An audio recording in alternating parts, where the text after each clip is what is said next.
I do love vlogging outside because sometimes it actually adds to the story, but it gets a little noisy. Sometimes. A lot of the times.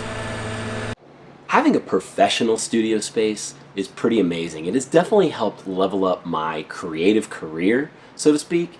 And I have to say that being around all of the creative people in this space, it is definitely inspiring. But another thing that's inspiring too is the space itself. I mean, it's a really cool place to work.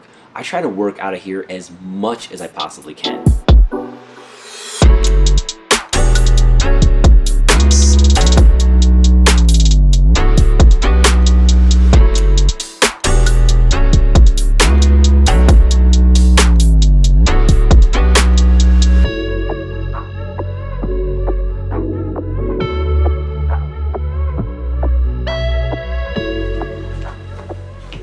Now the space that I'm in is in a community area. So this is a co-working space with some anchor offices in it.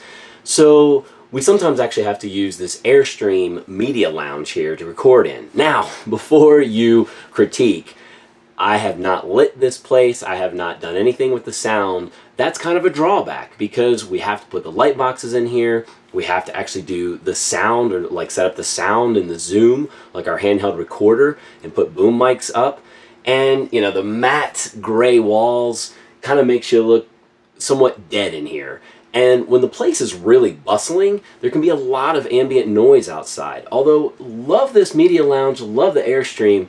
I mean, it's pretty awesome, but it also can be a little bit prohibitive in that creative sense and actually getting things right when it comes to the visual stuff and the sound stuff. Now, this is actually where a home studio has a ton of benefits because you're creative at like whatever hour of the day. You can have your stuff set up ready to go so that all you have to do is turn on the camera, the mics, the lights, and you can just start creating content.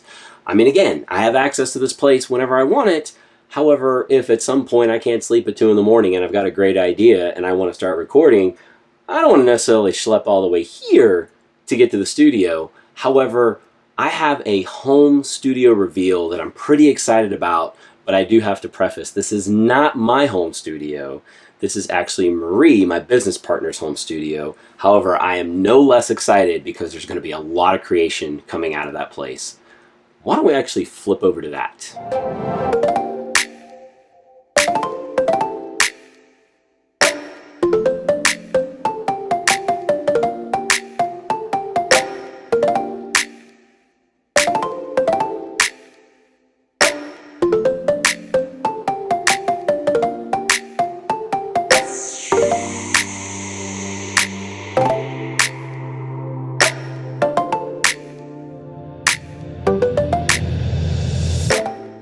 So, what's this going to do for your creativity now, you think? I think it'll be great to be able to come down here and just film whenever I want. There's a lot of times when like creativity strikes me in the middle of the night. Right. Or, late at night, and so it's quiet. I just come film. Also, I oftentimes will like kind of run back home and finish up 1 or 2 things after my kids are dropped off in the morning, so it's nice. I can just, kind of run down here and film, my talking head portion if I've got all the B-roll for a video, and then grab the SD card and go and edit through the day on the run. I just think, there's so many little things, right? Like, we have our studio, but like, we have to have the equipment and we have to have the things charged and we have to like know what we're using ahead of time, and it takes a lot of planning. Even though we have so much great equipment at our disposal, we got to set it up. Yeah, we have because to like it's a co-working space. we have to think about it. Yeah. So it's just nice here, like just throw things on the charger at night and throw the camera on the tripod, that kind of stuff, where it'll work out easily to have it accessible. I meant what I said when I stated that this space has definitely helped me level up my professional career. No doubt about it. But most of us don't start here. And typically we do start at home or somewhere else that is not a commercial space. Marie put a ton of work into this. However, I don't think that this should be overwhelming. I think that her video that she put together to show you like what the place looked like before and what the place looks like after, it's totally amazing, and it's actually totally attainable. I mean, she's got small kids and a husband and a crazy work life and a crazy side hustle, and she did it. I mean, she was able to get things done, and I think you can be able to get things done. No, I don't think. Like, if you want it bad enough, you will definitely get it done. Now, whether this is a space that is literally dedicated, like a space in your home where you can close the door and you can kind of close yourself off and create and do your work, that's fantastic.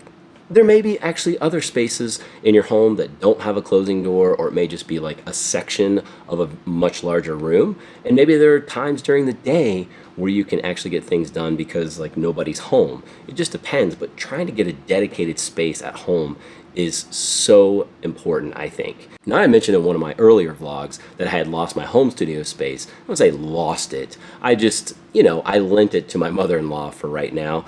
And, this is all going to be temporary, and I'll get that space back, and I'll appreciate getting that space back. And I didn't realize how much I appreciated it until it was actually gone, because there were moments like where I could literally step in, record some talking head stuff, or to get some editing done, or just to have a dedicated space to just work, whatever it is that I wanted to do. That was definitely important. Like today, I actually have to be in this commercial space to shoot this talking head stuff that I'm not outside because I talked about the noise. I actually have to be inside. Now, of course, you don't have to be a photographer or filmmaker to want your own creative space. It could be whatever creative energy that you have and whatever end result, service, or product that you have. But having that dedicated space in your home is quite nice from a convenience factor. Now, unless you live in like a one-room studio with like 8 people, which that would be a little uncomfortable, I'm sure that you have at least a corner, a nook, a place that you can like push some things aside and make a space for yourself and make that the dedicated workspace so that you can actually create and that you can actually start taking action on your goals. Anyway, hopefully you found Marie's video inspiring, because she did it before and an after. And whether you came to this one first, definitely head over to her channel to check out her reveal. And I'm super pumped for her. I'm just super pumped for the content that's going to happen out of there, the creativity. I think her energy is just going to go way up, and I can't wait to see like what she's got coming out of there. Anyway, be sure to like this video if you found it entertaining, inspiring, motivating, whatever, all the positives. And if you want to stay in tune with my life and my business, be sure to smash that subscribe button and continue to just be kind. Do things that matter, keep rocking faces, and we'll catch you on the next one.